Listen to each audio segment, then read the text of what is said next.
ഈ വെളുക്കുന്നിടം വരെ വെള്ളം കോരിയിട്ട് പടിക്കൽ കൊണ്ടുപോയി കല മുടക്കുക എന്ന് കേട്ടിട്ടുണ്ടോ?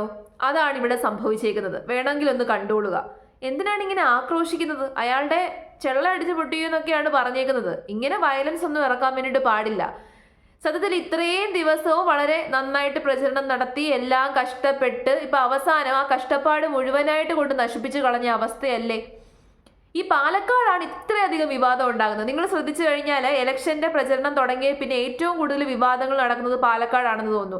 കഴിഞ്ഞ പ്രാവശ്യം പിഷാരടിയെ തടഞ്ഞു, അതിന്റെ വിഷയം സ്ത്രീവിരുദ്ധനാക്കി. ഇപ്പൊ ദേ അടുത്തത് വോട്ടറെ പണം കൊടുത്ത് സ്വാധീനിക്കാൻ വേണ്ടി ശ്രമിച്ചു. എല്ലാ വിവാദങ്ങളും ഏറ്റവും ഒടുവിൽ വന്ന് എത്തുന്നത് ശോഭാ സുരേന്ദ്രൻ എന്ന് പറയുന്ന സ്ഥാനാർത്ഥിയുടെ മുകളിലാണ്. ഇപ്പൊ ദേ ഈ ഒരു വിഷയം വീഡിയോ സഹിതമാണ്, തെളിവടക്കമാണ് കോൺഗ്രസ്സുകാർ നിരത്തിയേക്കുന്നത്. ഒരു പ്രായമായിട്ടുള്ള ഒരു അമ്മച്ചിയാണ്. ആ അമ്മച്ചിക്ക് 5000 രൂപ കൊടുത്തു എന്നാണ് പറയുന്നത്. അതിന്റെ വീഡിയോസ് ആണ് നമ്മളിപ്പോൾ സമൂഹ മാധ്യമങ്ങൾ നോക്കിക്കഴിഞ്ഞാൽ സമൂഹ മാധ്യമങ്ങളിൽ മുഴുവൻ ആ വീഡിയോസ് കാണാൻ വേണ്ടി സാധിക്കും. ആ വീഡിയോ എടുത്ത ആളുടെ കയ്യിൽ നിന്ന് ഫോൺ തട്ടിപ്പറിക്കാൻ ശ്രമിക്കുന്നു. അയാൾക്ക് നേരെ ആക്രോശിക്കുന്ന ശോഭാ സുരേന്ദ്രന്റെ വീഡിയോയും നമുക്ക് കാണാൻ സാധിക്കുന്നുണ്ട്. എന്തിനാണ് ഇങ്ങനത്തെ പരിപാടിയൊക്കെ കാണിക്കുന്നത്? ഈ സ്വാധീനിക്കുക എന്ന് പറയുന്നത് എല്ലാ പാർട്ടിക്കാരും ചെയ്യും. ചിലപ്പോൾ പൈസ കൊടുത്തായിരിക്കും, അല്ലെന്നുണ്ടെങ്കിൽ കിറ്റ് കൊടുത്തിട്ടായിരിക്കും, അതല്ലെന്നുണ്ടെങ്കിൽ കുപ്പി കൊടുത്തിട്ടായിരിക്കും. അങ്ങനെ പല മാർഗങ്ങൾ ഉപയോഗിച്ചിട്ട് ആൾക്കാർ സ്വാധീനിക്കുന്നുണ്ടാവും. എല്ലാ പാർട്ടിക്കാരും സ്വാധീനിക്കുന്നുണ്ടാവും. പക്ഷേ ഇപ്പോൾ വിവാദത്തിലായേക്കുന്നത് BJP-ക്കാരാണ്. ഇപ്പൊ ഈ പണം വിഷയം, 2 ദിവസം മുമ്പ് കിറ്റ് വിതരണത്തിന്റെ വിഷയം, അങ്ങനെ മൊത്തത്തിൽ വിവാദങ്ങളാണ്. ഇത്രയധികം കഷ്ടപ്പെട്ട് കുറച്ച് ജനപ്രീതി ഉണ്ടാക്കിയെടുത്ത് ആ ജനപ്രീതി മൊത്തത്തിൽ ഇല്ലാതാക്കുന്ന പരിപാടിയല്ലയോ കാണിക്കുന്നത്? എന്തിനാണ് ഇങ്ങനെ തെളിവുകൾ നിരത്തുമ്പോൾ ആക്രോശിക്കുന്നത്? അവര് പൈസ കൊടുത്ത് ഈ പരിപാടി കാണിച്ചത് കൊണ്ടല്ലയോ ആൾക്കാർ വീഡിയോ എടുത്തത്. അപ്പോൾ ആ വീഡിയോ എടുക്കരുത്, എൻ്റെ വീഡിയോ എടുക്കാൻ എന്താണ് അവകാശം, എൻ്റെ ഫോട്ടോ എടുക്കാൻ എന്താണ് അവകാശം എന്നുള്ള രീതിയിലേക്ക് അത് മാറ്റി.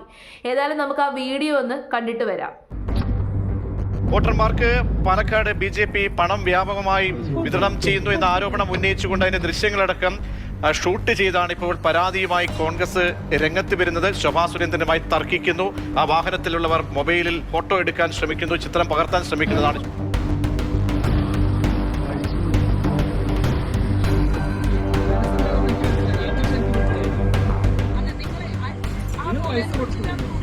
എന്റെ മൊബൈലല്ലേ, നിങ്ങൾ അതിനോട് സംസാരിച്ചാ പോരെ?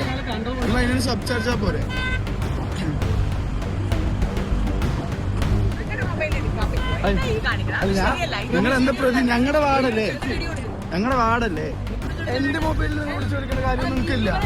എന്റെ മൊബൈലിൽ വലിക്കുന്ന കാര്യം നിങ്ങൾക്കില്ല. നിങ്ങൾ ചെയ്തോളൂ. എന്റെ മൊബൈലിൽ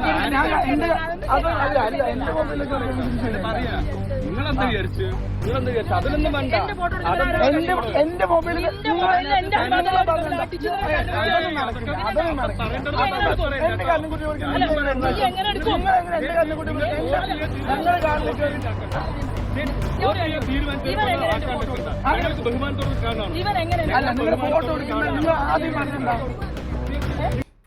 എനിക്കിത് കാണുമ്പോൾ ചിരിയാണ് വരുന്നത്. ഒന്ന് കരകയറി പോകാൻ വേണ്ടിയിട്ട് എന്തൊക്കെ കാര്യങ്ങളാണ് ചെയ്തുകൊണ്ടിരിക്കുന്നത്.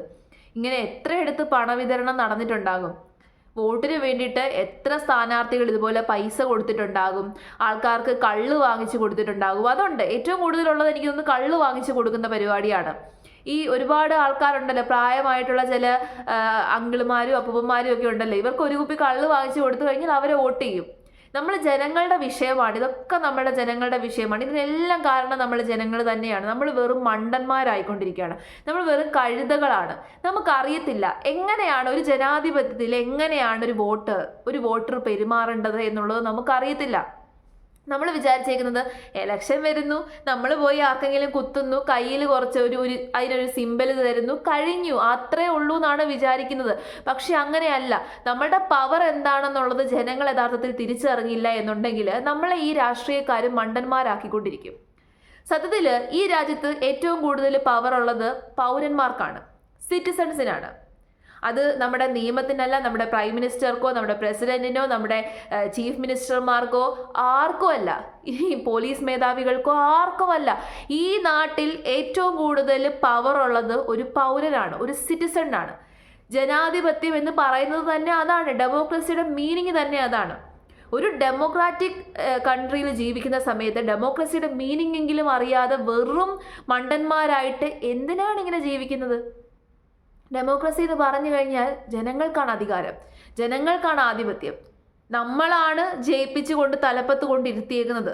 അവരുടെ മേൽ ചോദ്യങ്ങൾ ചോദിക്കാനും അവർ ഉത്തരം പറഞ്ഞില്ലെന്നുണ്ടെങ്കിൽ അവരെ താഴെ ഇറക്കാനും ഒക്കെയുള്ള പവർ നമ്മളുടെ കയ്യിലുണ്ട്. ആ പവർ ശരിയായിട്ട് വിനിയോഗിച്ചില്ല എന്നുണ്ടെങ്കിൽ നമ്മളെ വെറും കഴുതകളെ പോലെ ഈ രാഷ്ട്രീയക്കാർ കാണും. ഞാൻ എപ്പോഴും പറയുന്നൊരു കാര്യമാണ്, നിങ്ങളുടെ നിയോജക മണ്ഡലത്തിലേക്ക് നോക്കുക. അവിടെ ഏത് സ്ഥാനാർത്ഥിയാണോ നിൽക്കുന്നത്, ഏത് സ്ഥാനാർത്ഥി ജയിച്ചാലാണ് നമ്മൾക്ക് കൂടുതൽ ഇതുള്ളത്, എല്ലാവരും പറഞ്ഞിട്ടുള്ള വിഷയങ്ങളൊക്കെ തന്നെ നോക്കുക. എന്നിട്ട് ബെറ്റർ ആയിട്ടുള്ള വ്യക്തി ആരാണെന്ന് കമ്പയർ ചെയ്തിട്ട് ആ വ്യക്തിക്ക് കുത്തുക. എങ്കിൽ മാത്രമേ നമ്മൾ എക്സ്പെരിമെൻ്റ് ചെയ്തുകൊണ്ടേയിരിക്കുക. നമ്മൾ ഒരേ ആൾക്ക് തന്നെ അധികാരം കൊടുക്കാതിരിക്കുക, ഒരേ ആൾക്ക് തന്നെ റിപ്പീറ്റഡ് ആയിട്ട് അധികാരം കൊടുക്കുകയും ചെയ്യരുത്. ജനാധിപത്യത്തിൽ നമ്മൾ ശ്രദ്ധിക്കേണ്ട ഒരു കാര്യമാണ്, ഒരു കാരണവശാലും ഒരു പാർട്ടിക്ക് തന്നെ റിപ്പീറ്റഡ് ആയിട്ട് നമ്മൾ അധികാരം കൊടുക്കാൻ പാടില്ല. അങ്ങനെ കൊടുത്തു കഴിഞ്ഞാൽ ജനാധിപത്യത്തിൻ്റെ പിന്നെ മൂല്യം എന്താണ്? മാറി മാറി വരണം. മാറി മാറി അധികാരത്തിൽ വന്നെങ്കിൽ മാത്രമേ, അതായത് ഒരു 5 വർഷം ഭരിക്കുന്ന ഒരു ഗവൺമെൻറ് ഈ 5 വർഷം ഭരിക്കുന്ന സമയത്ത് അവരുണ്ടാക്കി വെച്ചിട്ടുള്ള കുറേ അഴിമതികളും കുറേ പ്രശ്നങ്ങളും ഒക്കെ ഉണ്ടാകും. ഈ പ്രശ്നങ്ങൾ അടുത്ത 5 വർഷവും ഇവർക്ക് തന്നെ നമ്മൾ അധികാരം കൊടുക്കുകയാണെങ്കിൽ ആ പ്രശ്നങ്ങൾ ഇങ്ങനെ കണ്ടിന്യൂ ചെയ്തുകൊണ്ടേയിരിക്കും, അത് പെരുകും. അതിന് പകരം ഇങ്ങനെ അവർ പോകുമ്പോൾ ഈ യാത്ര ഇവിടെ വെച്ച് അവസാനിപ്പിച്ച് അടുത്ത ആൾക്കാരെ ഇവിടെ കൊണ്ടുവരുമ്പോൾ ഈ അടുത്ത ആൾക്കാർ എന്ത് ചെയ്യുമെന്നറിയാമോ? ഇവർ ക്രിയേറ്റ് ചെയ്ത അഴിമതികൾ എക്സ്പോസ് ചെയ്യും. എന്നിട്ട് അതിനെ പരിഹരിക്കാനുള്ള കാര്യങ്ങൾ അവർ ചെയ്യും. കാരണം അവർക്ക് ഇനി അടുത്ത പ്രാവശ്യവും എന്ത് ചെയ്യണം? അധികാരം വേണം. അങ്ങനെ നമ്മൾ മാറി മാറി കൊടുത്തെങ്കിൽ മാത്രമേ ജനങ്ങൾക്ക് പ്രയോജനം ഉണ്ടാകത്തുള്ളൂ. റിപ്പീറ്റഡ് ആയിട്ട് ഒരേ പാർട്ടിയെ തന്നെ എന്ത് കാരണത്താലെന്ന് വെച്ചോ, അവരിപ്പം ഭയങ്കര വികസനം ചെയ്തു എന്നുള്ള കാരണത്താലാണ് നമ്മൾ റിപ്പീറ്റഡ് ആയിട്ട് ഒരേ പാർട്ടിക്ക് തന്നെ കുത്തുന്നത് എന്നുണ്ടെങ്കിൽ അവിടെ ശരിക്കും പറഞ്ഞു കഴിഞ്ഞാൽ അഴിമതി പെരുകത്തേ ഉള്ളൂ. അവർക്ക് കുറച്ചും കൂടി ഇത് വരും, അവർക്ക് കുറച്ചും കൂടിയാ എന്ത് ചെയ്താലും കുഴപ്പമില്ല, ജനങ്ങൾ ജയിപ്പിച്ചോളും എന്നുള്ളൊരു കോൺഫിഡൻസ് വരും. ആ കോൺഫിഡൻസ് നമ്മൾ തകർക്കണം. മാറി മാറി വരണം. ഏത് പാർട്ടി ആയാലും മാറി മാറി വരണം. മാറി മാറി ഭരിക്കുന്ന ഒരു സാഹചര്യം ഉണ്ടാക്കിയെടുക്കണം. ഇല്ലെന്നുണ്ടെങ്കിൽ അഴിമതി പെരുകും. ആ പാർട്ടിയിലുള്ള മെമ്പേഴ്സ് ആയിക്കോട്ടെ, അധികാരത്തിലിരിക്കുന്ന ആൾക്കാരായിക്കോട്ടെ, അവരുടെ കോൺഫിഡൻസ് കൂടും. ജനങ്ങൾക്ക് എന്തെങ്കിലും നക്കാപ്പിച്ച കൊടുത്താൽ മതി എന്നുള്ളൊരു ചിന്തയിലേക്ക് അവർ മാറും. ഇവിടെ തന്നെ ഈ ഇലക്ഷൻ പ്രചരണം എന്ന് പറഞ്ഞു കഴിഞ്ഞാൽ അതിനകത്ത് കുറേ നിയമങ്ങളുണ്ട്. ആരാണ് ഈ നിയമങ്ങൾ പാലിച്ച് പ്രചരണം നടത്തുന്നത്? ഇപ്പോൾ ആ ഒരു അമ്മച്ചിക്ക് 5000 രൂപ കൊടുത്തിട്ടുണ്ട്. അവർക്ക് സംസാരിക്കാൻ പോലും അറിയത്തില്ല. ആ അമ്മച്ചി മാധ്യമങ്ങളോട് സംസാരിക്കുന്ന ആ ഒരു വീഡിയോ ഞാൻ കാണിച്ചു തരാം. പാവ അമ്മുമ്മ, അവർക്ക് വലിയ ഇതൊന്നുമില്ല, അറിവൊന്നുമില്ല, അവർക്ക് സംസാരിക്കാൻ അറിയത്തില്ല, അവർക്ക് പൈസയൊന്നുമില്ല. ചിലപ്പോൾ അവർ പൈസ ചോദിച്ചിട്ടുണ്ടാവും, എനിക്ക് 5000 രൂപ വേണമെന്ന് പറഞ്ഞിട്ടുണ്ടാവും, 5000 രൂപ കൊടുത്തിട്ടുണ്ടാവും. ഏതായാലും നമുക്ക് ആ അമ്മച്ചിയുടെ വീഡിയോയും കൂടി ഒന്ന് കണ്ടിട്ട് വരാം. മരുന്ന് വാങ്ങാൻ പൈസയില്ല, ഒരു മാസം 5000 വേണം മരുന്നിന്. അമ്മ ചോദിച്ചു അവരോട് പൈസ പൈസ വേണം പറഞ്ഞു. എപ്പോഴാ ഇന്ന് തന്നെയാണോ ചോദിച്ചത്? അപ്പൊ തന്നെ 5000 രൂപ തന്നു. അപ്പുറത്തെ വീട്ടിലെ ആളുകൾക്ക് കൊടുത്തിട്ട് പൈസ തന്ന പൈസ തന്നു തന്നല്ലേ ചോദിച്ചു തരാൻ അത് പെൻഷന്റെ പൈസ പെൻഷൻ തന്ന പൈസ അല്ല, പെൻഷൻ തന്ന പണമുണ്ട് എൻ്റെ കയ്യിൽ. അല്ലാതെ അവരൊന്നും തന്നില്ലേ? 4000 ഉണ്ട്. അതല്ല ആ ശോഭ ഇല്ല, തരാ പറഞ്ഞു. അവർ വന്നാൽ തരാ പറഞ്ഞു. അല്ല, ഒരു വെള്ള ചുരിദാറിട്ട് ഒരു പൈസ കയ്യിൽ വെച്ചിട്ടുണ്ടല്ലോ, വീഡിയോ വന്നിട്ടുണ്ടല്ലോ. ഒന്നും തന്നിട്ടില്ല. അല്ല ഈ വീഡിയോ ഉണ്ടല്ലോ, കൈ കൊടുത്താണ് കൈ കൊടുത്ത് ഇങ്ങനെ തൊഴിലും ഒക്കെ ചെയ്യും, തൊഴിലും ഒക്കെ ചെയ്യും. കാല് വിട്ടു നിൽക്കാൻ വയ്യ. തൊഴിൽ ബാഗിൽ നിന്ന് തരുന്നത് ഈ ബാഗിൽ നിന്ന് എടുത്ത് തരുന്നത്, ഈ ബാഗിൽ നിന്ന് എടുത്ത് തന്നത് വേഗം തന്നില്ല, വേഗം തന്നില്ല. കുട്ടി വേഗം തന്നു. അവരൊരു നിസ്സഹായയാണ്, നിഷ്കളങ്കയാണ്. കിട്ടുന്നെങ്കിൽ കിട്ടട്ടെ, 5000 രൂപയെങ്കിൽ 5000 രൂപ, ഒരു തവണത്തെ മരുന്ന് വാങ്ങിക്കാമല്ലോ എന്നേ അവർ ചിന്തിക്കത്തുള്ളൂ. ഈ രീതിയിലേക്ക് നമ്മുടെ നാട്ടിലെ ജനങ്ങൾ മാറരുത്. അതായത് കിട്ടുന്ന നക്കാപ്പിച്ച കൈ നീട്ടി വാങ്ങിക്കുന്നവരെ പോലെ, അല്ലെങ്കിൽ ഒരു ബർഗേഴ്സിനെ പോലെ നമ്മളിങ്ങനെ അവർ നമുക്ക് എന്തെങ്കിലും ഇട്ട് തരുന്നുണ്ടോ, അല്ലെങ്കിൽ ചിക്കൻ കഷ്ണം എറിഞ്ഞ് തരുന്നുണ്ടോ എന്ന് നോക്കിക്കൊണ്ട് ഇങ്ങനെ വായും പൊളിച്ച് മേലോട്ട് നോക്കി നിൽക്കുന്നവരെ പോലെ ആകരുത് പൗരന്മാർ. അങ്ങനെയാണ് ഇപ്പോൾ ആയിക്കൊണ്ടിരിക്കുന്നത്. അങ്ങനെ ആവുന്നതിനനുസരിച്ച് അതിപ്പോൾ ഏത് രാഷ്ട്രീയ പാർട്ടി ആയിക്കോട്ടെ, എന്തൊക്കെ മാനിഫെസ്റ്റോ ഉള്ളവരായിക്കോട്ടെ, എന്തൊക്കെ നിയമങ്ങളും പ്രിൻസിപ്പിൾസും ഉള്ളവരായിക്കോട്ടെ, മാറും. അത് പൊളിറ്റിക്സിൻ്റെ ഒരു പ്രത്യേകതയാണ്. അങ്ങനെയാണ് പൊളിറ്റിക്സ്, അങ്ങനെയാണ് പൊളിറ്റീഷ്യൻസ്. സാഹചര്യങ്ങൾക്കനുസരിച്ചിട്ട് ആട്ടിൻ തോലിട്ട ചെന്നായ്ക്കളായി മാറും. നമ്മൾ വിചാരിക്കും ആടുകളാണെന്ന്, പക്ഷെ അല്ല, അവരെല്ലാം ചെന്നായ്ക്കൾ തന്നെയാണ്. അവർ സാഹചര്യങ്ങൾക്കനുസരിച്ച് മാറിക്കൊണ്ടേയിരിക്കും. അതുകൊണ്ട് അവരെ നമുക്ക് വിശ്വസിക്കാൻ പറ്റത്തില്ല. ഏത് പാർട്ടിയായിക്കോട്ടെ, ഞാനിവിടെ പാർട്ടിയെ പറ്റി മെൻഷൻ ചെയ്യുന്നില്ല. അതിപ്പോൾ BJP ആയിക്കോട്ടെ, കോൺഗ്രസ് ആയിക്കോട്ടെ, LDF ആയിക്കോട്ടെ, ഹൂവർ, അവർ മാറും. നമുക്ക് ആരെയും നമ്പാൻ പറ്റത്തില്ല. രാഷ്ട്രീയത്തിൻ്റെ ഒരു പ്രത്യേകത, എത്ര വലിയ സത്യസന്ധനായിക്കോട്ടെ, സത്യസന്ധന്മാരെ ഒരിക്കലും രാഷ്ട്രീയക്കാർ വളരാൻ അനുവദിക്കത്തില്ല.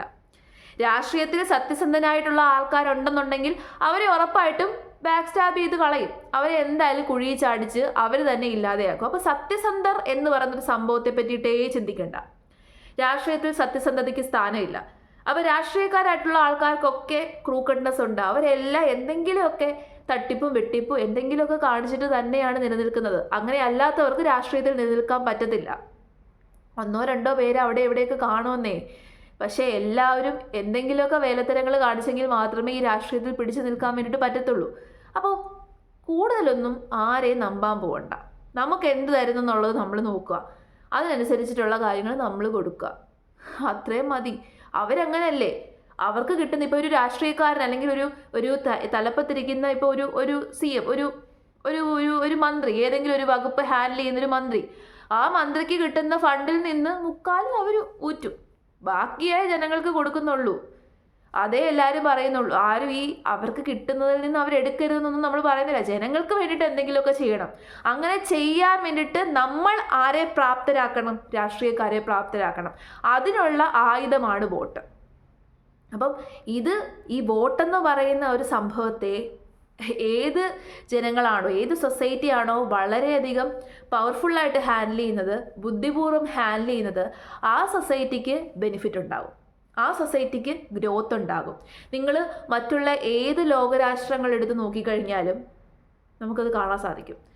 ഏത് സൊസൈറ്റിയാണോ, ഏത് പൗരന്മാരാണോ കറക്റ്റായിട്ട് ബുദ്ധിപൂർവ്വം വോട്ടെന്ന് പറയുന്ന ഒരു പവറിനെ നല്ല രീതിയിൽ ഹാൻഡിൽ ചെയ്യുന്നത്, അവർക്ക് വളർച്ചയുണ്ടാകും. നമ്മളെല്ലാം നോക്കണം. നമ്മൾ വിചാരിക്കും നമുക്ക് ഇൻ്റർനാഷണൽ കാര്യങ്ങളൊന്നും നമ്മൾ അറിയണ്ട. എല്ലാ കാര്യങ്ങളും അറിഞ്ഞിരിക്കണം. ഈ ഒരു കാലഘട്ടത്തിൽ എല്ലാ കാര്യത്തെ പറ്റിയിട്ടും നമ്മൾ ബോധവാന്മാരായിരിക്കണം. ആ ബോധം നമ്മളെ കൂടുതൽ ഹെൽപ്പ് ചെയ്യത്തേ ഉള്ളൂ. ഒരു പോലീസ് സ്റ്റേഷനിൽ കയറി ചെല്ലുമ്പോൾ എങ്ങനെ പെരുമാറണമെന്നുള്ളത് നമുക്കറിയത്തില്ല, പലർക്കും അറിയത്തില്ല.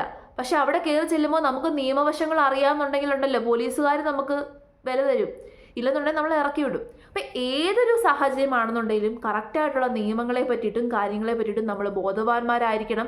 നമ്മൾ അതിനനുസരിച്ച് പവർഫുള്ളായിട്ട് നമ്മൾക്ക് കിട്ടിയ അധികാരത്തെ വിനിയോഗിക്കുകയാണെന്നുണ്ടെങ്കിൽ ഒരു രാഷ്ട്രീയക്കാരനും നമ്മളെ കഴുതകളാക്കാൻ പറ്റത്തില്ല.